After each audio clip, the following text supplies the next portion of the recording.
Hello दोस्तों, कैसे हैं आप सब लोग। उम्मीद करता हूं काफ़ी अच्छे होंगे। तो दोस्तों, आज के इस वीडियो के अंदर हम रिव्यू करेंगे एक अपकमिंग आईपीओ जो कि 4 मार्च से लेकर 6 मार्च के बीच में ओपन रहेगा, आरके स्वामी आईपीओ।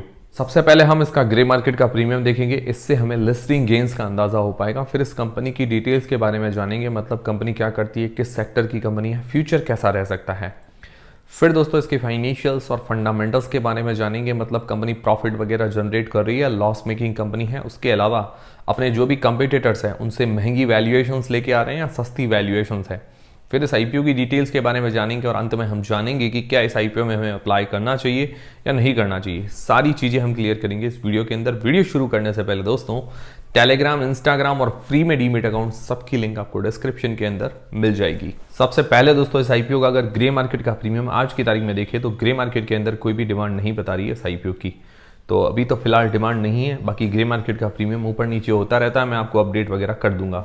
और इसकी एंकर लिस्ट एक दिन पहले आएगी, लगभग 3 मार्च के आसपास, तब मैं आपके साथ डिस्कशन जरूर कर दूंगा। अभी तक एंकर लिस्ट इसकी नहीं आई है। उस बेसिस पर हमें पता चलेगा कि कौन कौन से बड़े इन्वेस्टर्स इस आईपीओ के अंदर इंटरेस्टेड हैं।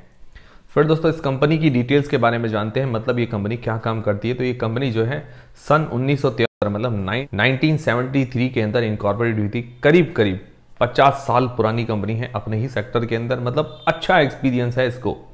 ये कंपनी क्या करती है, मार्केटिंग करती है, डाटा एनालिसिस का काम है, full service market research, syndicated studies.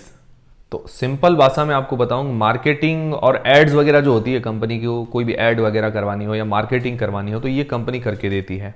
उसके अलावा डाटा एनालिसिस आप समझ ही सकते हैं, जैसे लेटेंट व्यू एनालिटिक्स का आईपीओ आता है, उसके अंदर डाटा एनालिसिस, किसी भी कंपनी को कोई भी डेटा चाहिए होता है तो वो डाटा एनालिसिस वगैरह करके देती है। और ये एड्स और मार्केटिंग अलग अलग प्लेटफॉर्म पर करके देती है, मतलब जो भी इसकी क्लाइंट है उनके लिए ये सारी चीज़ें करके देती है। जैसे प्रिंट मीडिया है, डिजिटली जो भी करवाना हो ये करके देती है। और इसने 2023 के अंदर 818 कैंपेन किए हैं। 818 कैंपेन मतलब जो ये एड्स वगैरह बनाते हैं, 818 टोटल इसने बनाई है। और इसका क्लाइंट बेस बहुत ही अच्छा है, जिसके अंदर कुछ चुनिंदा कस्टमर्स की अगर बात बताऊं तो Aditya Birla Sun Life, Havells India, IFB, Mahindra and Mahindra, Royal Enfield, ONGC, काफ़ी बड़े बड़े कस्टमर्स हैं। उसके टोटल आज की तारीख में 2391 एम्प्लॉयज़ हैं। टोटल 12 ऑफिस हैं इनकी, 12 सिटीज़ के अंदर। काफ़ी अच्छी चीज़ है। तो ये है कंपनी की डिटेल्स। कंपनी का अगर सेक्टर देखें, एडवर्टाइजिंग, मीडिया का है, डाटा एनालिसिस का है, मतलब मिक्स सेक्टर है इसका। सेक्टर वाइज देखें तो ठीक है, मतलब इतना बम्पर बढ़िया सेक्टर भी नहीं है, ठीक ठाक सेक्टर आप इसको कह सकते हैं। हाँ, इसकी डिमांड रहती है, हमेशा डिमांड रहती है, और इस सेक्टर के अंदर कंपटीशन भी खूब है। फिर दोस्तों इसके फाइनेंशियल्स और फंडामेंटल्स के बारे में अगर जानते हैं तो एसेट्स अगर देखें 2021 से 2023 तक एसेट्स डाउन हुए हैं, ये नेगेटिव पॉइंट है। फिर इसका रेवेन्यू 183 करोड़ से 300 करोड़ रुपए के आसपास हुआ है, थोड़ा सा ग्रोथ देखने को मिली है, ये पॉजिटिव पॉइंट है। और इसका प्रॉफिट आफ्टर टैक्स 3 करोड़ से 31 करोड़ रुपए के आसपास हुआ है, 10 गुना जैसी ग्रोथ है। लगभग इसके प्रॉफिट मार्जिन से भी 10% से ऊपर के निकल कर आते हैं, ये भी अच्छी बात है। फिर दोस्तों इसकी नेट वर्थ बढ़ी है, इसके हाथ में रिजर्व कैश 29 करोड़ रुपए के आसपास के हैं। और इसके वो डेट मतलब उधारी है 51 करोड़ रुपए की, और डेट टू इक्विटी रेशियो है 1.5 का, मतलब इसके वो डेट काफ़ी ज़्यादा है। और 1.5 डेट टू इक्विटी रेशियो थोड़ा सा ज़्यादा है, मतलब मिनिमम क्या होना चाहिए, मतलब अच्छी कंपनी के लिए 1 से कम होना चाहिए। 1 से कम, जितना ज़्यादा कम हो उतना बढ़िया है, पर 1.5 है तो ये थोड़ा सा ज़्यादा है। और आईपीओ के पैसे से कोई भी उधारी नहीं चुकाएगी, ये नेगेटिव पॉइंट लगा मुझे। आरओई 16% की, आरओसी 6% की है। आरओसी कम है और आरओई भी ठीक ठाक है, मिनिमम 15% होनी चाहिए, उस हिसाब से ठीक है। फिर दोस्तों पी 41 मतलब 41 का निकल कर आता है। और इसका रेवेन्यू है 2023 के अंदर 300 करोड़ रुपए के आसपास का। तो बाकी जो भी अपने कंपिटिटर्स है, पीयर कंपिटिटर्स, उनसे छोटी कंपनी है। एफएल इंडिया है, लेटेंट व्यू एनालिटिक्स है, वर्ल्टोज है, इन सबसे छोटी कंपनी है रेवेन्यू के मामले में। तो इनका जो पी है 60 से लेकर 78 के बीच में निकल कर आता है। और आरके स्वामी का जो पी है 41 के आसपास का।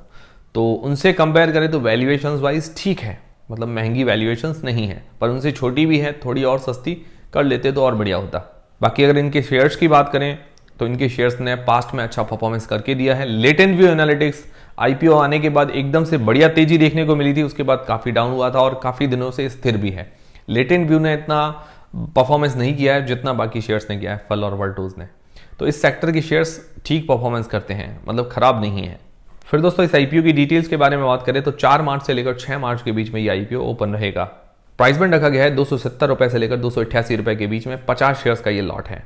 टोटल इसका इश्यू साइज है 423 करोड़ रुपए का, फ्रेश इश्यू है 173 करोड़ रुपए के, ओएफएस है 250 करोड़ रुपए के। और फ्रेश इश्यू से जो पैसा जुटाएगी वो कंपनी की ग्रोथ के लिए काम आएंगे, मतलब अलग अलग सेक्टर्स के अंदर ये इन्वेस्ट करने वाले हैं, जो भी अपनी ग्रोथ के लिए पैसा काम मिलेंगे, उधारी चुकाने के अंदर काम में नहीं आएगा। और इसके अंदर ओएफएस का पोर्शन ज़्यादा है, ये भी थोड़ा सा नेगेटिव बात है। फ्रेश इश्यू थोड़े से ज़्यादा होने चाहिए। एम्प्लॉयज़ को जो डिस्काउंट दिया गया है 27 रुपये का, और इसकी जो लिस्टिंग डेट है 12 मार्च को। तो दोस्तों ये हो गई पूरे आईपीओ की डिटेल्स। अब दोस्तों मेन सवाल ये आता है कि क्या इस आईपीओ में अप्लाई करना चाहिए, नहीं करना चाहिए, और करें तो लिस्टिंग गेंस के हिसाब से करें या लॉन्ग टर्म के हिसाब से। उससे पहले दोस्तों आपके पास या आपके फैमिली मेंबर्स में किसी के पास डीमेट अकाउंट नहीं है, बिल्कुल फ्री में डीमेट अकाउंट खुलवाने की लिंक आपको डिस्क्रिप्शन के अंदर मिल जाएगी। तो सबसे पहले इसके पॉजिटिव्स नेगेटिव्स भी जान लेते हैं। सेक्टर देखिए तो सेक्टर सही है, मतलब डिमांडिंग है, सदाबहार सेक्टर है, और इसके अंदर कंपटीशन भी उतना ही ज़्यादा है, तो इसीलिए मुझे ये सेक्टर जो है ठीक ठाक लगा। हालांकि इनके शेयर्स अगर देखें, जो पास्ट में इनके शेयर्स ने अच्छा रिटर्न ही बना के दिया इस सेक्टर के शेयर्स ने, पर मुझे इतना ज़्यादा अट्रैक्टिव नहीं लग रहा है, ठीक ठाक सेक्टर कह सकते हैं। बाकी ये अच्छी बात है कि मार्केटिंग, डेटा एनालिसिस, मतलब इसके पास अलग अलग प्रोडक्ट्स हैं, तो ये काफ़ी अच्छी चीज़ है, मतलब वैरायटी मिल जाती है, अलग अलग जगह से रेवेन्यू जनरेट हो रहा है। फाइनेंशियली देखिए तो फाइनेंशियली ठीक ठाक है, एसेट्स डाउन हुए हैं, ये थोड़ा सा नेगेटिव पॉइंट है, डेट इसके ऊपर ज़्यादा है। और बात करें आरओई और आरओसी, ये भी ठीक है, मतलब इतनी ज़बरदस्त नहीं है। और वैल्यूएशंस अगर देखें तो मतलब अपने जो कंपटीटर्स हैं उनसे वैल्यूएशंस थोड़ी सी सस्ती है, मतलब थोड़ा बहुत इन्होंने गैप छोड़ा है। मतलब ओवरऑल अगर आप कंपनी को देखें तो नॉट बैड कंपनी कह सकते हैं, इतनी ज़बरदस्त नहीं है पर ठीक ठाक कंपनी आप इसको कह सकते हैं। बाकी देखिए दोस्तों, अभी इसकी एंकल लिस्ट वगैरह आ जाने दीजिए, पहले दूसरे दिन का सब्सक्रिप्शन देखिए, उस बेसिस पर अभी डिसीजन बनाइए। अभी जीएमपी के अनुसार देखिए तो जीएमपी तो अभी इसकी जीरो चल रही है, मतलब ग्रे मार्केट के अंदर कोई भी डिमांड नहीं है। बाकी देखिए दोस्तों, जीएमपी तो सिर्फ एक अंदाजा है, इसको अंदाजा मानकर ही चलना है, बाकी सारे फैक्टर्स भी हमें देखने हैं। तो ओवरऑल ये ठीक ठाक कंपनी नजर आ रही है, इतनी ज़बरदस्त नहीं है। आप लोग क्या करेंगे, क्या इस आईपीओ में अप्लाई करेंगे, नहीं करेंगे, मुझे कमेंट करके ज़रूर बताइएगा। बाकी मैं आपको अपडेट वगैरह करता रहूँगा एंकल लिस्ट के बारे में, पहले दूसरे दिन के सब्सक्रिप्शन के बारे में, और फाइनल डिसीजन का वीडियो भी आपको दे दूंगा। तो दोस्तों ये थे सारे आज के अपडेट्स। उम्मीद करता हूँ हमारा वीडियो, हमारी जानकारी आपको काफ़ी पसंद आई होगी, हेल्पफुल रही होगी। हेल्पफुल रही है तो वीडियो को एक लाइक जरूर करें, चैनल को सब्सक्राइब कर लें। मिलते हैं दोस्तों अगले वीडियो के अंदर।